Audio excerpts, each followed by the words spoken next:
So now we want to give you another opportunity to fire a few questions at our panel before we let them go. We'll get our microphones floating around again. Stick your hand in the air if you have a question for our panel. Right off the bat, go for it. I never have questions, I just have thoughts. So, my thoughts for Tasha. Tasha, I'm a comeback Catholic, and I think there's a tremendous opportunity for us to bring back people and using our current I have to remember this, OCIA, as an opportunity and encouraging people to like start over, so to speak.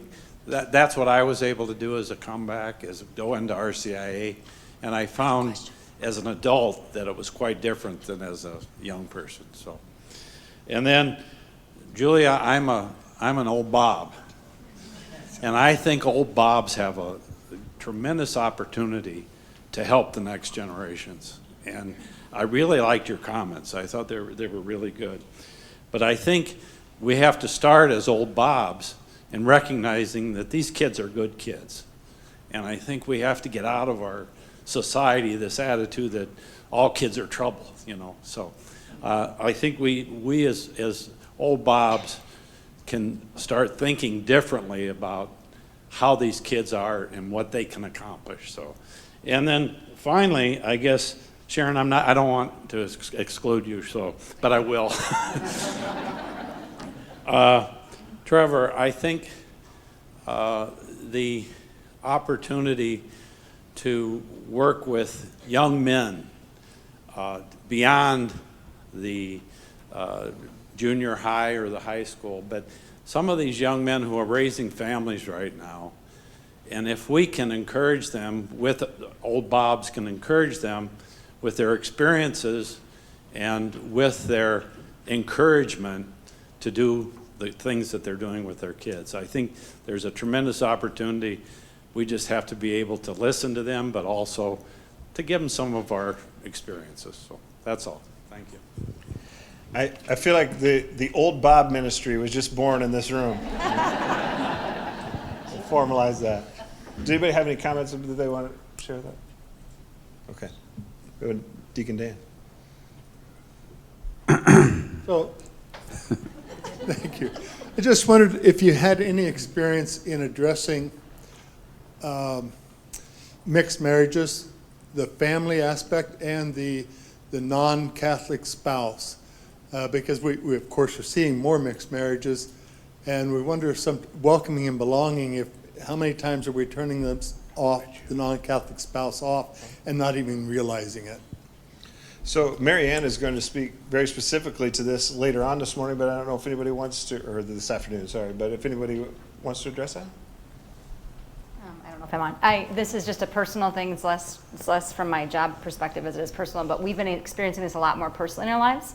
Mixed marriages, people coming interfaith, you know, like one Protestant, one Catholic, and through prayer and discernment, Michael and I have just felt really called in the last 6 months or so to start a life group with that mix of people. That's a very easy entry, but it's just very based around Jesus and building a common form in Christianity. And so we're kind of kicking that off, and the response has been really good. Like just people seeing that, okay, there's a place that we belong, even though I'm not Catholic and my wife is or my spouse is. And it's actually been a product and a fruit of OCIA. People that have been going through RCIA where one spouse, you know, maybe is going through and the other isn't, or has changed their mind. And so I think having more opportunities where people can gather in unity, and then that can kind of draw them in friendship, I think is important. And so anything that we can do that can break down those walls, I think is huge. So.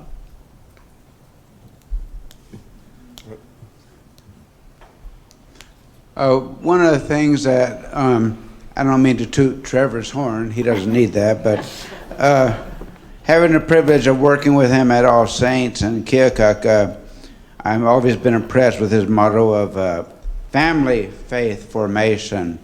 And I bring that up because someone approached me this past week and asked me, Father, how do we practically live out our faith in our homes and as a family, and that, other than, you know, the normal getting together and praying the rosary together or something like that. And something came to mind that I thought I've always liked, and that was that at Christmas time, in Trevor's family, they probably still do it today, is that at Christmas, they celebrate Jesus' birthday.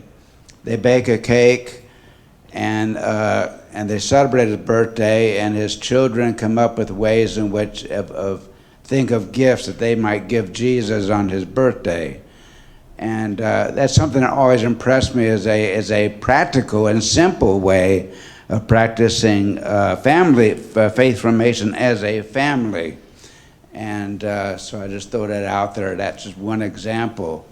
So I'm glad that you're where you're at now in the diocese. I think you'll do good things in that position. But that was just a practical, and there were other things that we talked about as well. But don't let your pride get. Never mind. I'll expect a cake at Christmas. Yeah, we should do a large birthday party for everybody. I think that now should be a thing. But I think the key with the family-based faith formation, I think a lot of people get kind of overwhelmed with the enormity of the idea. But I think for a lot of the questions that I take, it's really simple as far as breaking things down. The easiest way to bring the faith to the home, especially for parents who aren't sure of themselves, is to give them simple ways to observe feasts, simple ways and activities that don't have to be long and drawn out, but simple, fun ways to keep different kinds of feasts and celebrations. So whether that's a barbecue on Easter, birthday cake on Christmas, or having the kids make their own Stations of the Cross, during Lent. There's a lot of different ways to do these things in simple ways in the home, and just encouraging families to have these conversations in a great safe space. And the one other thing I would mention too that's really helpful is parents that aren't sure of themselves, please get them into a room with other parents that aren't sure of themselves with the faith. Because ultimately they'll find community in that, and that kind of community, you can always resource them and build them up in that.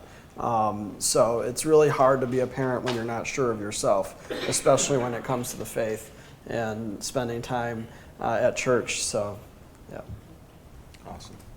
Sorry, maybe between Trevor and Julia. So what you brought up is great for the people that are bringing their kids to church. How do we reach the kids that are dropped off on Wednesday but aren't in the pews on Sunday? Do you have creative ideas? I know that we're all struggling and doing that, or trying to think of ideas, but more things that maybe we can bring into our parish. Yeah, sure. No, that's an excellent question. And usually I don't have a cut dry answer for that, only because many times I've found sometimes the difficulty with family faith formation, and it's the same problem that OCIA has, in fact, which is that there's a cultural expectation about formation that exists in the world. And that cultural expectation is you go to the class, you do the thing, and then you get your certificate or whatever, and then, now you're done. Hooray. And so there's a lot of culture and history built up in that model. To break out of that is by personal connection. That's the only way. Personal connection is the only thing that's ever worked for me. And so my advice, depending on the parish situation, there's a lot of factors that go into that. And I'd love to speak to anyone that has, a particular idea. But I'll just say it kind of in a little bit of a general way. Have a family-styled event. If you notice that there's families that are missing because they're the families that do drop off a lot, call them and say, hey, we really missed you when we had our, get-together. And we'd love to have you. We'd love to get to know your family. We'd love to be able to spend time with you. And usually people are pretty willing to answer that call, or at least tell you why they couldn't come. So, I think there's a lot of opportunities to be made there. We just have to shift kind of the way we think about things. And I'll say one last thing about that too is a lot of times we come with the mentality or the idea that because a particular family doesn't come and participate, there's a little bit of a wrinkle or frustration. Well, they're just not good parents, or they just don't care, or they have their priorities all messed up. And those throwaway terms already put them at a disadvantage. The way we need to really shift our focus and thinking is in terms of, opportunity. This is an opportunity for a family to grow closer to Christ. They may take it, they may not. But we have to continually provide opportunity after opportunity after opportunity. It's on the Holy Spirit. It's not on us. We just need to make sure we provide the opportunity and to think of it in those terms. Julia, You said everything I was going to say. No. Sorry, Julie. Yeah, I agree with all of that, but I can't control people. It's just something I just don't know how to do yet. But what I think I have control over is, I get teens that come out. We welcome everybody. We have some Baptist teens that come out, and because their friends invite them, and that's awesome. But we have one young man that's he's in our school district, but he goes someplace, I don't know. He started coming with his friends, and he had a really good experience. And, it's like I could call up his dad and be like, hey, I need a driver. And that would be one way to include him and get him involved, and he'd feel helpful.